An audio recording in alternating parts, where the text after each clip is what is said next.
नमस्कार दोस्तों। आज हम एक ऐसी शख्सियत के बारे में बात करने जा रहे हैं जिनका नाम सुनकर संगीत की दुनिया के उस चमकते हुए सितारे का ध्यान आता है जो किसी भी पहचान का मोहताज नहीं है।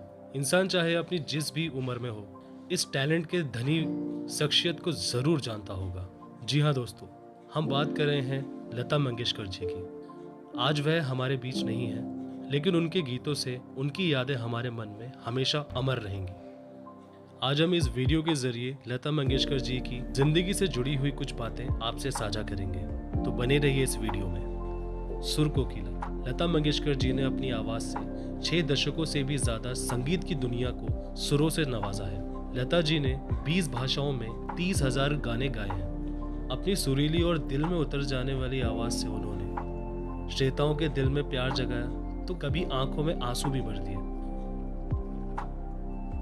एक बात जो भारतीयों के लिए गर्व की बात है कि Guinness book of world records में 1974 से 1991 तक लता मंगेशकर जी का नाम दुनिया की सबसे ज्यादा गाना गाने वाली सिंगर के तौर पर दर्ज है।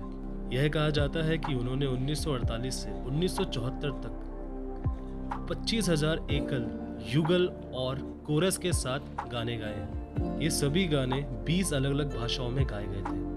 1991 में यह कैटेगरी हटा दी गई थी, लेकिन 2011 में वापस इंट्रोड्यूस करी गई थी। संगीत की दुनिया में जिसे माता सरस्वती का दर्जा प्रदान है, आपको ये बात जान के हैरानी होगी कि शुरुआती सफर में पतली आवाज होने के कारण उन्हें आलोचना भी झेलनी पड़ी थी।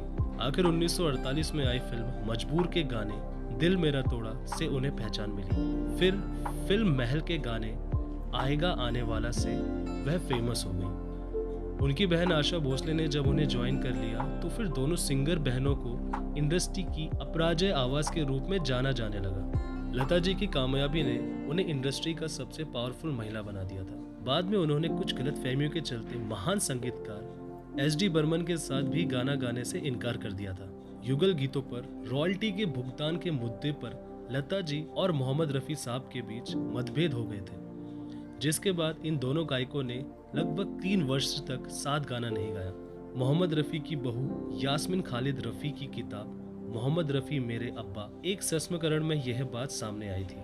लता जी पर अपने सुनहरे काल के दौरान इंडस्ट्री में एकाधिकार स्थापित करने के भी कई आरोप लगे। यह कहा जाता है कि उन्होंने अपनी प्रसिद्धि के दौरान हिंदी और मराठी भाषा किसी और गायिका को आगे बढ़ने नहीं दिया। उस समय म्यूजिक डायरेक्टर लता जी के साथ काम करना चाहता था।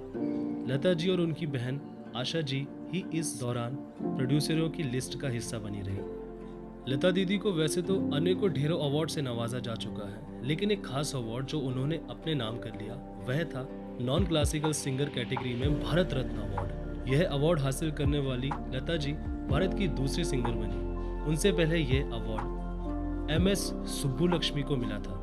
लेजेंडरी सिंगर लता जी से भले ही आज तक कोई वाद विवाद ना जुड़ा हो, लेकिन उनकी सुरीली आवाज की प्रशंसा करने से कोई नहीं बच सका। लता जी को भारतीय संगीत में महत्वपूर्ण योगदान देने के लिए सन 1969 में पद्म भूषण से सम्मानित किया गया। इसके बाद उन्हें सन 1999 में पद्म विभूषण और 1979 में दादा साहब फाल्के अवार्ड से नवाजा गया। संगीत के प्रति उनका प्रेम इस बात से झलकता है कि वह जब भी रिकॉर्डिंग या रियाज का समय होता तो वह कभी चप्पल नहीं पहनती थी। लता दीदी के लिए गाना गाना पूजा करने के समान था। लता दीदी 5 साल की उम्र में ही अपने पिता से संगीत की शिक्षा लेनी शुरू कर दी और थिएटर में एक्टिंग भी किया करती थी। तो आखिर में हम बताते हैं आपको एक बोनस फैक्ट। जब लता जी का जन्म हुआ तो उनका नाम हेमा रखा गया था, लेकिन कुछ साल बाद उनके पिताजी दीनानाथ जी ने एक थिएटर के पात्र लतिका के नाम पर उनका नाम लता रख दिया था।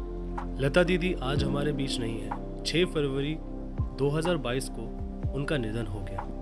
इस वीडियो के माध्यम से हम उन्हें श्रद्धांजलि देते हुए आज का पूरा वीडियो उनको समर्पित करते हैं और गर्व से कहते हैं कि इतनी महान हस्ती का जन्म हमारे भारत में हुआ था।